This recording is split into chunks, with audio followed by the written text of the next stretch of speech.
دفعہ کا ذکر ہے کہ ایک بطخ دریا کے کنارے رہتی تھی۔ وہ بیچاری ہمیشہ بیمار رہتی تھی۔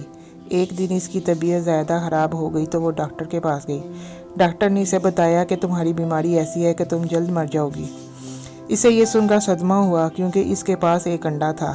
اسے ڈر تھا کہ اگر میں مر گئی تو اس انڈے کا کیا ہوگا، جس کے ہول سے جلد ہی بچہ نکلنے والا تھا، اور پھر اس بچے کو کون سنبھالے گا۔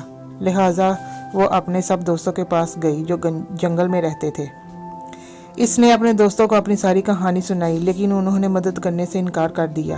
بیچاری بطخ نے ان کی کافی منتیں کی کہ خدا کے لیے تم لوگ مرنے کے بعد میرے بچے کو اپنے پاس رکھ لینا، لیکن کسی نے اس کی بات نہ مانی۔ بیچاری بطخ بھی کیا کرتی۔ اس کے ذہن میں خیال آیا کہ کیوں نہ میں بھائی مرغے کے پاس جاؤں، وہ ضرور میری مدد کرے گا۔ لہٰذا وہ مرغے کے پاس گئی اور اسے سارا قصہ سنایا۔ مرغ بھائی، آپ میرے بچے کے ماموں جیسے ہو، پلیز آپ ہی میرے بچے کو اپنے پاس رکھ لینا۔ مرغا بولا، میں تمہارے بچے کو رکھ لیتا ہوں، لیکن میری بیگم مرغی یہ بات نہیں مانے گی، لہٰذا مجھے بہت افسوس سے کہنا پڑ رہا ہے کہ میں یہ کام نہیں کر سکتا، مجھے معاف کر دینا۔ بطخ ادھر ادھر سے مایوس ہو کر اپنے گھر واپس آ گئی اور سوچنا شروع کر دیا کہ اب کیا کیا جائے۔ اچانک اس کے ذہن میں ایک ترکیب آئی اور اس نے موقع ڈھونڈا کہ یہ کام انجام دے دیا جائے، اور خود جا کر ایک درخت کے کنارے بیٹھ گئی۔ بطخ کی طبیعت بگڑ گئی اور ایسی بگڑی کہ وہ وہیں مر گئی۔ جب مرغی کے بچے انڈوں سے باہر نکلے تو ان میں ایک بطخ کا بچہ بھی تھا۔ مرغا سب جان گیا تھا کہ بطخ اپنا انڈا آنکھ بچا کر مرغی کے انڈوں کے ساتھ رکھ گئی ہے، لیکن اس نے مرغی کو بتانا مناسب نہ سمجھا۔ مرغی نے کافی شور شرابہ کیا اور بولی، میرے بچوں کے ساتھ بطخ کا بچہ نہیں رہے گا۔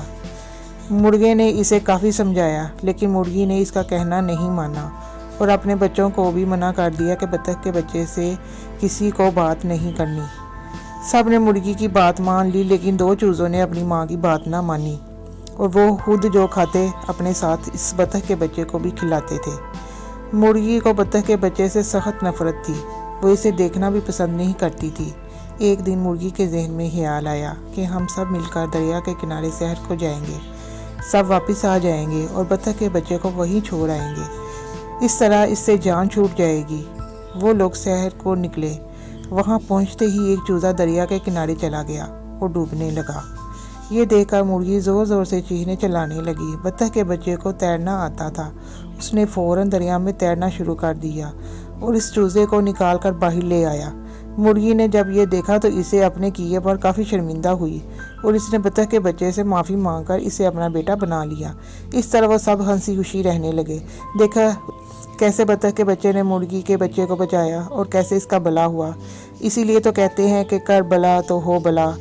اگر آپ کو ہماری سٹوری پسند آئی ہے تو پلیز چینل کو لائک، شیئر اور سبسکرائب کر دیں، اور بیل آئیکن کے بٹن کو دبانا نہ بھولیں تاکہ ہماری آنے والی ہر نوٹیفیکیشن آپ تک پہنچ سکے۔ شکریہ۔ خدا حافظ۔